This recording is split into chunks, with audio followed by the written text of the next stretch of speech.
意思是地球是上帝的一个复制人的实验室。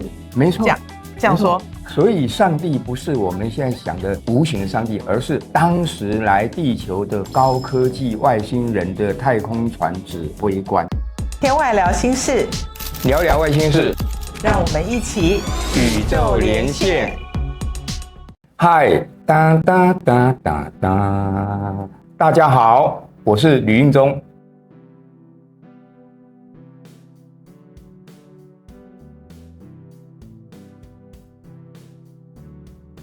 吕教授他头衔很多，但是最有名的一个头衔呢，就是台湾飞碟研究教父，而且是教父等级，这个真的是不得了。但是我知道吕教授其实他是念机械核工，硕士是理学硕士，又在欧盟拿到自然医学的博士，这3个领域真的对常人来说也跨得太远了。我不晓得吕教授为什么有这种特异功能哈。我非常的好奇，我想观众也跟我一样好奇，是不是能够请教授跟我们说一下，您如何能够跨这么多不同的领域，而且飞碟教父这个称号是怎么来的呢？好的，是这样子啊，要从50年前说起啦。1975年啊，我出了算是人生上的第一本书，名叫做《不明飞行物》。这个我想很多人都看过，都知道这本太知名了。那么每年我就翻译出版，所以呢，到了1977年呢，就上电视啦。当时老3台很多通通上电视了，华视、中视、台视、华视、中视、华视都上电视，所以突然好像在台湾有人谈这个飞碟外星人啊，所以呢，传媒就，而且几乎都是只有您在谈。对，对，在那时候啊，那我是学核工的，因为有这个理工的基础。我来看外星宇宙的飞碟，我就非常有兴趣，所以日后我就修了天文学的硕士，是这样子的。我当年也讲啊，我只学核工最小的东西，核子嘛啊，跟研究天文最大的宇宙，中间都不懂。哦，感觉冥冥之中呢，您这50年来把它串起来了。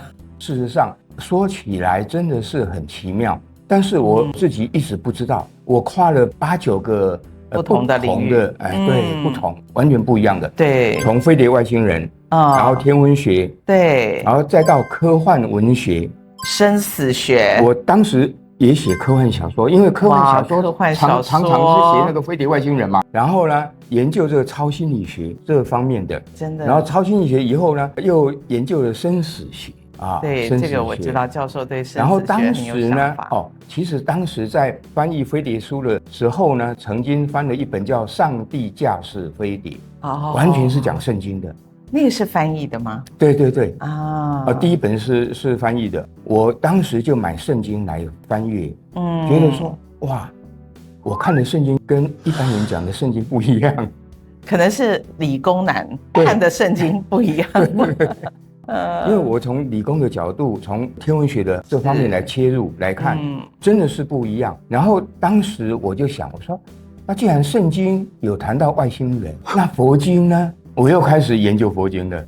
教授，您说圣经有谈到外星人，这个我们以后可以做一个专辑来谈。如果大家有兴趣的话，请在下面帮我们留言，想要看看圣经如何提到外星人。对，而且真的很妙。当年大概民国72年，有一个中视的节目。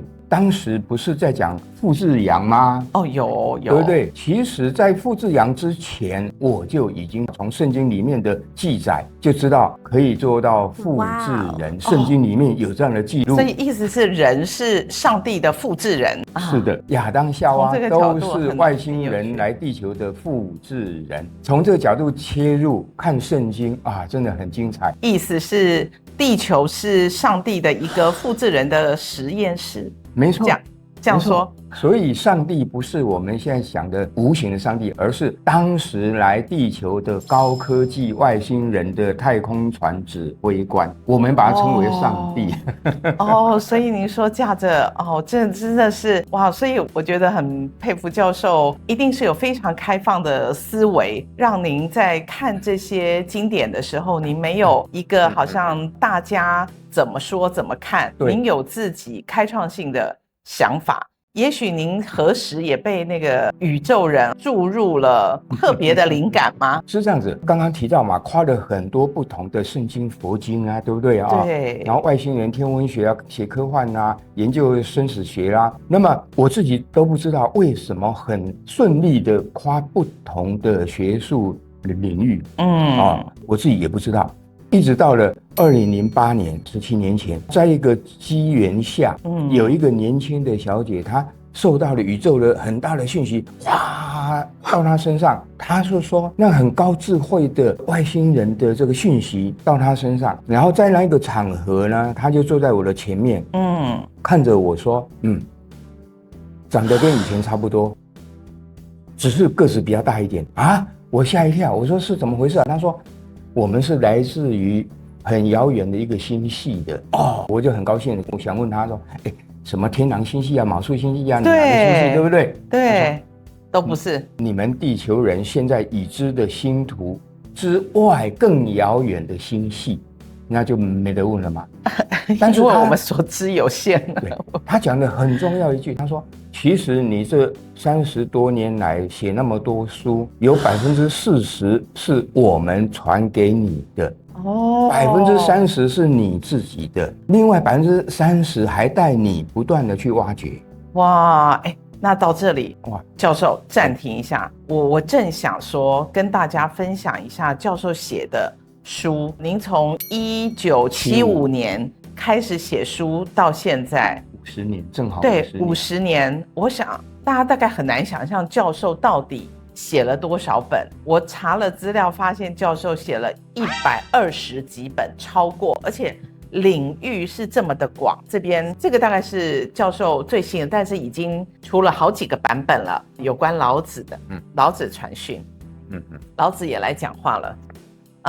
再来，这个就是刚刚教授提到的上帝驾驶飞碟，重新来看上帝的这个角色，然后包括到佛陀的多元宇宙，那真的是领域跨太广了吧？那当然更不要说您最知名的外星人的这个领域，这里还是少少的几本总共有120几本，我觉得真的不是一般人能做得到的。所以刚刚说您有40%是宇宙来的讯息，对，有点像是加持您的意思，所以能够跨这么多的领域，那好像就可以比较容易想象。对，因为我2008年听到这个讯息以后，对，我恍然大悟，我说难怪我写第一本佛经的时候，我们现在很少看佛经，很深奥，对不对？我都看比较短的嘛。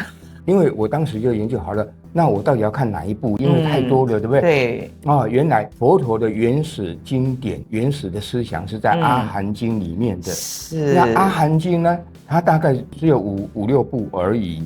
不多，然后我就从里面找世纪经，讲这个世纪20世纪的世纪经，专门讲天文的，专门讲宇宙的，我就先从世纪经看，一看之下，哇，完全可以用现代科学来解释，哇，佛陀早在佛经里面讲到的多重宇宙，还有正反宇宙，哇，还有海水为什么是咸的？佛经里面早就有了。因为我是学理工的嘛，我就从理工角度看，对，一看这些，我说太清楚了，怎么写得如此的清楚？而且太阳、月亮的现象，月亮有半个月就看不见了，半个月又满月的，在佛经里面早就写了，都有。所以教授在您眼中，佛陀就是一个外星高科技文明的宇宙人在地球传法，这样吗？不是，他是原原本本的地球人，是印度的一个王子，算是当时一个小国的王子。他29岁出皇宫，看到街头有乞丐啊，有死掉的人啊，他就很纳闷。他以前在皇宫里面的生活是非常好的啊，那怎么外面的人有这样生老病死？他就开始思考，人为什么会有生老病死？是。但是他29岁出皇宫出家了，到35岁这6年当中去追寻，找了很多的出家人学啊，去那发现不对，苦修是不对的。发现不能靠苦修，然后最后呢，他当然有一个机遇。我想这个另外一个主题，佛陀的多元宇宙，我们可以用另外的主题来好好讲，跟大家分享。对。然后他其实就是一个地球人。当时我们用现代话来讲，他的脑波的频宽已经突然开了。对，他为什么有这么先进的思维？所以叫做开悟。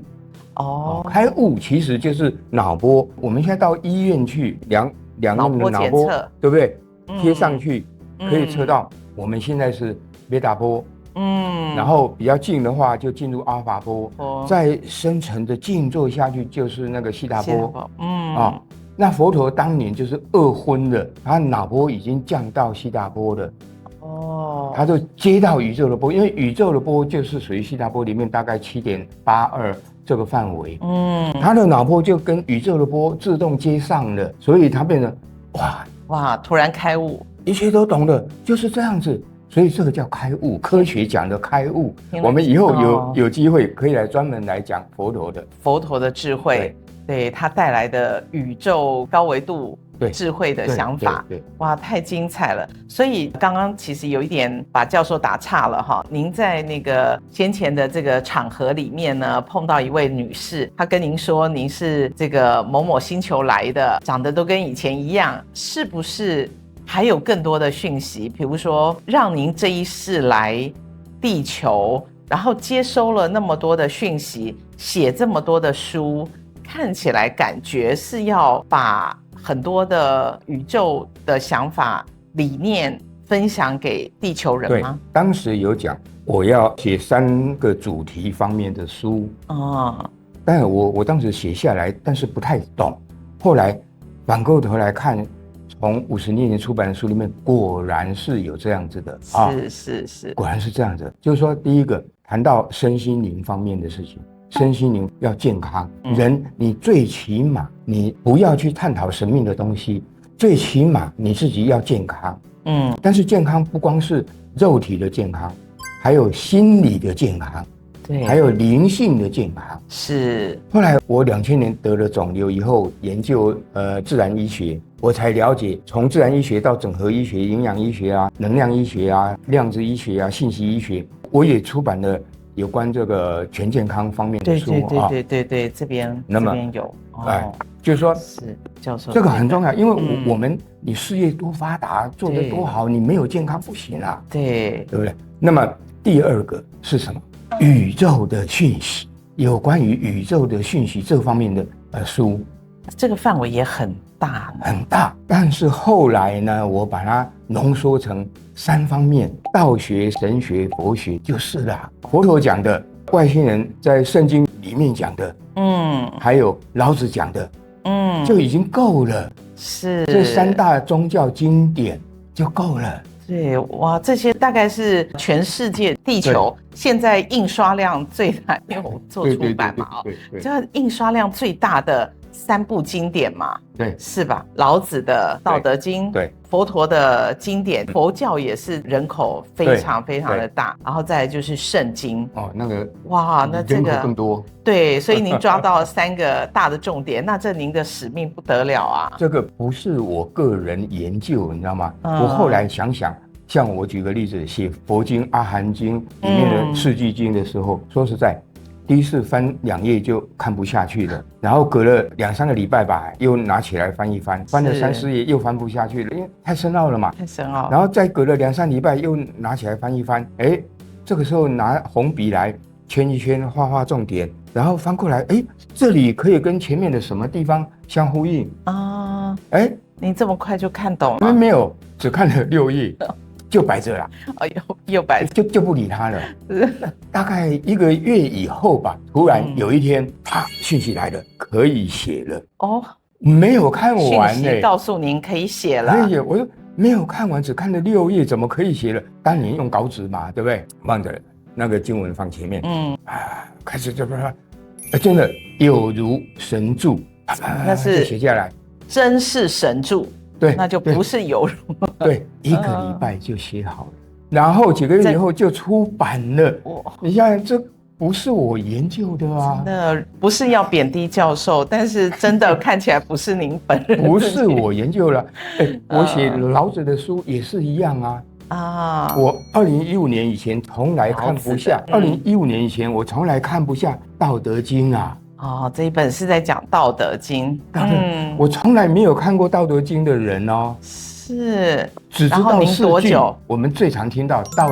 可道非常道，对不对？道生一，一生二，对不对？对对对。然后人法地，地法天，对不对？